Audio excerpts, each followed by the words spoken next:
ગુજરાત સહિત 12 રાજ્યોમાં પારો 42 ડિગ્રીને પાર જશે। દેશમાં વેસ્ટર્ન ડિસ્ટર્બન્સના અભાવે ગરમીમાં સતત વધારો થઈ રહ્યો છે। હવામાન વિભાગે ગુજરાત, મહારાષ્ટ્ર અને તેલંગાણા સહિત 12 રાજ્યોમાં લૂનું એલર્ટ જાહેર કર્યું છે।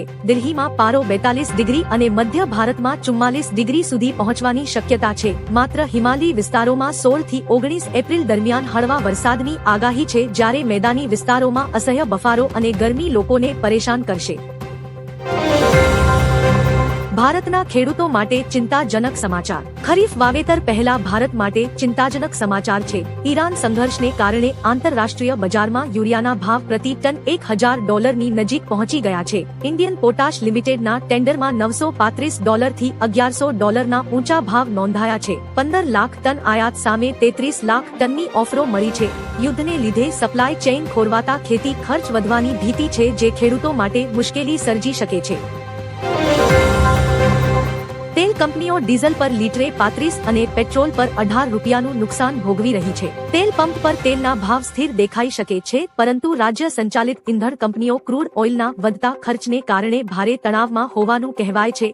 એપ્રિલ 2022થી સૂચક ભાવમાં કોઈ ફેરફાર થયો નથી, તેમ છતાં પેટ્રોલ પર પ્રતિ લીટર આશરે 18 રૂપિયા અને ડીઝલ પર 35 રૂપિયા નુકસાન થવાનો અંદાજ છે, જેમાં સરકારી ડ્યુટી ઘટાડાથી માત્ર આંશિક રાહત મળે છે।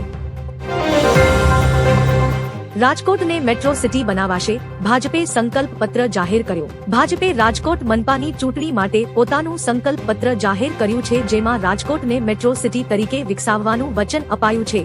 આ ઉપરાંત શહેરમાં મેટ્રો ટ્રેન દોડાવવા, દરરોજ 20 મિનિટ પાણી આપવા અને દરેક ઝોનમાં મિની હોસ્પિટલ બનાવવાનો સંકલ્પ લેવાયો છે। મંત્રી જીતુ વાઘાણીએ આ સંકલ્પ પત્રને ભાજપ માટે ગીતાજીનો ગ્રંથ ગણાવ્યો હતો। સંસદમાં બિલ મુદ્દે શાહના વિપક્ષ પર પ્રહાર। સંસદમાં નારી શક્તિ વંદન અધિનિયમ સહિત 3 બિલો રજૂ થતા ભારે હોબાળો થયો હતો। ગૃહમંત્રી અમિત શાહે વિપક્ષ પર કટાક્ષ કરતા કહ્યું કે તેઓ કોઈ પણ તર્ક વગર માત્ર વિરોધ કરવાના ઈરાદે જ આવ્યા છે। મુસ્લિમ અનામત મુદ્દે તેમણે સ્પષ્ટ કર્યું કે ધર્મના આધારે અનામત ગેરબંધારણીય છે। સરકાર 2029 પહેલા મહિલાઓને 33% અનામત અને સીમાંકન પ્રક્રિયા પૂર્ણ કરવા કટિબદ્ધ છે। સૌરાષ્ટ્ર કચ્છમાં 5 દિવસ માટે ગરમીનું યલો એલર્ટ જાહેર। હવામાન વિભાગે આગામી 5 દિવસ માટે સૌરાષ્ટ્ર કચ્છમાં ગરમીનું યલો એલર્ટ જાહેર કર્યું છે। આ દરમિયાન તાપમાન 2 થી 4 ડિગ્રી વધીને 40 ડિગ્રીને પાર પહોંચવાની સંભાવના છે। ઉલ્લેખનીય છે કે રાજકોટ તેમજ ભુજમાં તાપમાનનો પારો 37 ડિગ્રીને પાર પહોંચી ગયો છે। મહિલા અનામત અંગે પીએમ મોદીની વાતો। સંસદમાં મહિલા અનામત બિલ રજૂ કરવામાં આવ્યું, જ્યાં પીએમ મોદીએ નિવેદન આપતા કહ્યું, મહિલાઓના અધિકારોનો વિરોધ કરનારને કોઈ માફી નહીં। રાષ્ટ્ર નિર્માણની નીતિ નિર્માણ પ્રક્રિયામાં અડધી વસ્તીને સામેલ કરવી એ આપણો સૌભાગ્ય છે। રાષ્ટ્રના જીવનમાં કેટલીક મોટી ક્ષણો આવે છે। મહિલા અધિકારો હવે મજબૂત અને અતૂટ છે। મહિલા સશક્તિકરણ તરફ એક મોટું પગલું। આપણે બધા સાંસદોએ આ તકને જવા દેવી જોઈએ નહીં। ગેસ સપ્લાય લઈને મોટા સમાચાર। ઈરાન અમેરિકા વચ્ચે ચાલી રહેલા યુદ્ધના કારણે ભારતમાં પેટ્રોલિયમ પદાર્થોની સપ્લાય પર ગંભીર અસર પડી છે। માહિતી અનુસાર ભારતમાં એલપીજીની સપ્લાય પુનઃસ્થાપિત થવામાં 4 વર્ષ અથવા તેના કરતાં વધુનો સમય લાગી શકે છે। આ વાતની જાણકારી એક સિનિયર ઓફિસર દ્વારા આપવામાં આવી છે। વધુમાં તેમણે કહ્યું કે સરકારનું સંપૂર્ણ ફોકસ હાલમાં એલપીજી અને ક્રૂડ ઓઇલની સપ્લાય પર છે।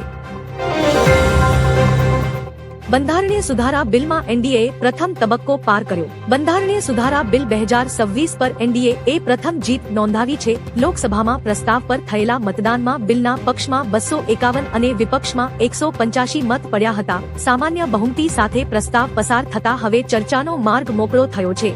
જો કે બિલને અંતિમ મંજૂરી આપવા માટે કુલ મતોના 2/3 એટલે કે 304 મતોની જરૂર પડશે, જેનાથી હાલ એનડીએ દૂર છે। નિર્ણાયક મતદાન હવે ચર્ચાના અંતે યોજાશે।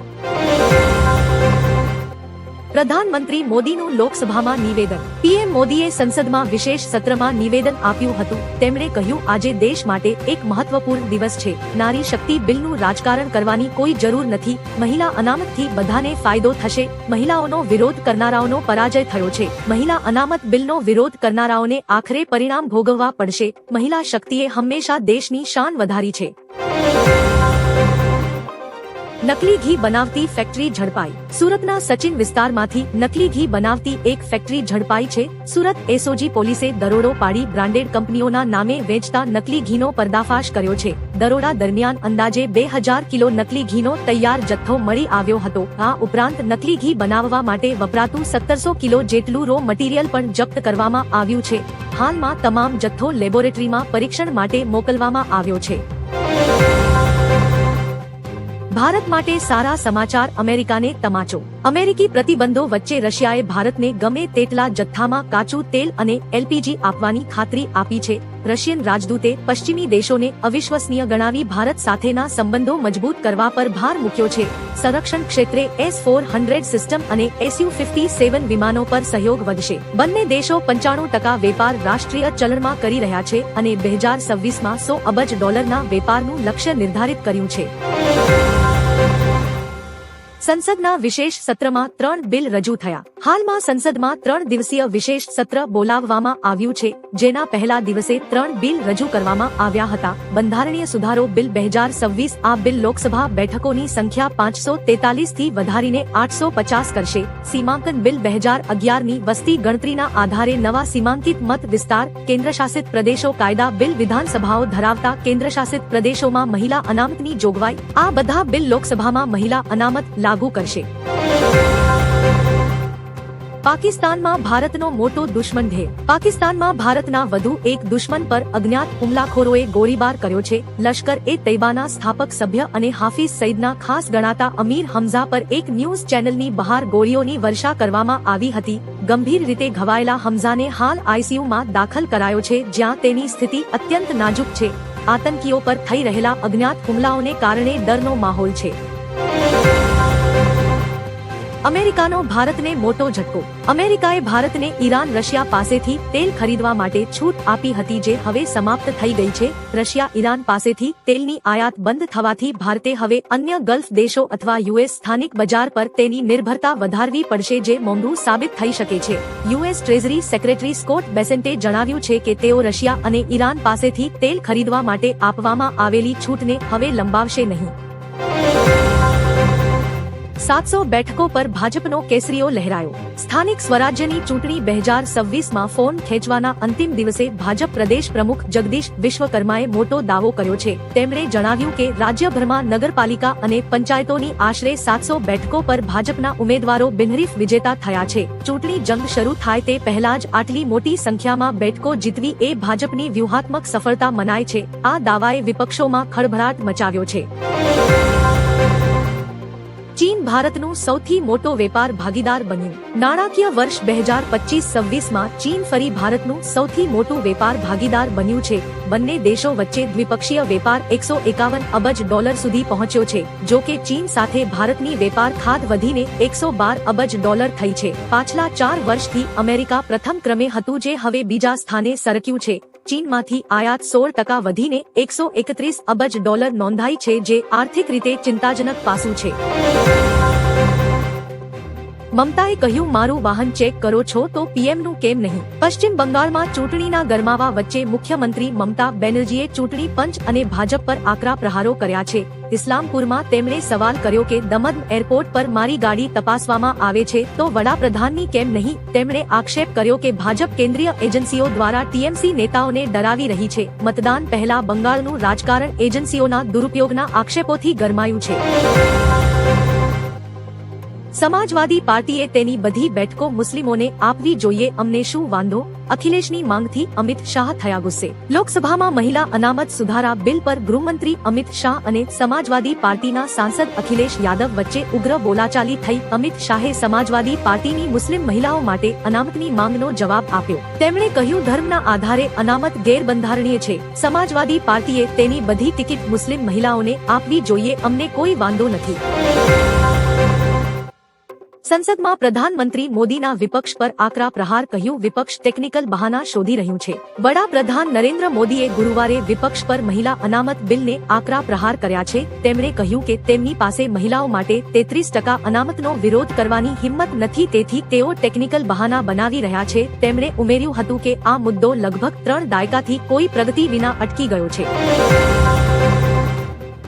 30 વર્ષ પહેલા અમલમાં મુકાઈ જવું જોઈતું હતું. લોકસભામાં ગુરુવારે મહિલા અનામત બિલના અમલીકરણ માટે બોલતા પીએમ નરેન્દ્ર મોદીએ કહ્યું કે જ્યારે આ વિચાર પહેલી વાર ઉભરી આવ્યો ત્યારે તેને 25-30 વર્ષ પહેલા લાગુ કરી દેવાની જરૂર હતી. તેમણે કહ્યું આજે આપણે તેને પરિપક્વતાના નોંધપાત્ર સ્તરે લાવી શક્યા હોત. પીએમ મોદીએ ઉમેર્યું કે તે દેશના લોકશાહીના પક્ષમાં છે અને તેનાથી કોઈ એક રાજકીય પક્ષને ફાયદો થશે નહીં. ઉત્તર પ્રદેશની મતદાર યાદીમાંથી 2 કરોડ નામો હટાવાયા. ચૂંટણી પંચે મતદાર યાદીના ખાસ સઘન સુધારા બાદ ઉત્તર પ્રદેશમાંથી 2 કરોડ મતદારોના નામ દૂર કર્યા છે. આ નામો સ્થળાંતર, મૃત્યુ અને 1 થી વધુ જગ્યાએ નોંધણી જેવા કારણોસર હટાવવામાં આવ્યા છે. આ ફેરફાર બાદ રાજ્યમાં કુલ મતદારોની સંખ્યા 15 કરોડથી ઘટીને 13 કરોડ થઈ છે. ચૂંટણી પંચ એક પછી એક રાજ્યના આંકડા બહાર પાડી રહી છે. ઈરાનની ભયંકર ધમકી. ઈરાને અમેરિકાની નાકેબંધી સામે આક્રમક વલણ અપનાવતા રેડ સી, ઓમાન સાગર અને પર્શિયન ગલ્ફ બંધ કરવાની ધમકી આપી છે. ઈરાની સેના પ્રમુખે જણાવ્યું કે જો હોર્મુઝ અને ઈરાની બંદરો પર પ્રતિબંધો ચાલુ રહેશે તો વૈશ્વિક દરિયાઈ વેપાર અટકાવી દેવામાં આવશે. પોતાની સંપ્રભુતા અને તેલ ટેન્કરોની સુરક્ષા માટે ઈરાન આકરા પગલાં લેવા તૈયાર છે. આ ધમકીથી દુનિયા આખી ચિંતામાં છે. આવું થયું તો મોટું સંકટ આવશે. ટ્રમ્પનો પાવર ખતમ. ટ્રમ્પની મુશ્કેલીઓ વધતી જતી દેખાય છે. યુદ્ધ સત્તા અધિનિયમ અંગે આજે કોંગ્રેસમાં મતદાન થવાનું છે જે ટ્રમ્પની લશ્કરી સત્તા પર લગામ લગાવી શકે છે. જો આ પગલું સફળ થાય છે તો ટ્રમ્પ પાસે પોતાના સૈનિકો પાછા ખેંચવા સિવાય કોઈ વિકલ્પ રહેશે નહીં. કાયદા અનુસાર ટ્રમ્પ કોંગ્રેસની મંજૂરી વિના ફક્ત 60 દિવસ માટે લશ્કરી કાર્યવાહી ચાલુ રાખી શકે છે અને હવે 15 દિવસનો ગ્રેસ પીરિયડ